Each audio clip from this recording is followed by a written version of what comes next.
Love అంటే ఏంటి చెప్పిన, లైఫ్ పార్ట్నర్ కొరకు జీవితాన్ని ఖచ్చితంగా కాపాడుకుని శరీరానికి కలంకం అంటకుండా తన జీవితానికి నిచ్చే అతిపెద్ద బహుమానం ఉందంటే గోల్డ్ కాదు, డైమండ్ కాదు, ప్లాటినం కాదు, ఏది కాదు. నా భర్తకి నా భార్యకి, నా భార్యకి నా భర్తకి నేను ఇచ్చే అతిపెద్ద బహుమానం ఏమన్నా ఉంది అంటే మ్యారేజ్ లో నా శరీరాన్ని పవిత్రంగా కాపాడుకొని నా దేహాన్ని వాళ్ళ చేతుల్లో పెట్టడమే నేను ఇచ్చే అతి పెద్ద బహుమానం అని కంకణం కట్టుకోవడమే లవ్. గుర్తులే, అది ప్రేమ అంటే. ఎదురు చూడటంలో ఉంది ప్రేమ, కట్టుకోవడంలో ఉంది ప్రేమ, నిజాయితీ నిలబెట్టుకోవడంలో ఉంది ప్రేమ.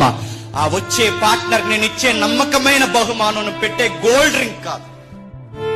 లైఫ్ పార్ట్నర్ కి, నా వైఫ్ కి నేను ఇచ్చే బహుమానం ఏమన్నా ఉంది అంటే నా శరీరాన్ని తనకి పవిత్రంగా అప్పగించడమే బహుమానం. మ్యారేజ్ బయట లవ్ కి బైబిల్ ఇస్తున్న డెఫినేషన్ ఇదిగో, మ్యారేజ్ బయట లేదు లవ్, మ్యారేజ్ లోపల ఉంది లవ్. అది మ్యారేజ్ తోనే స్టార్ట్.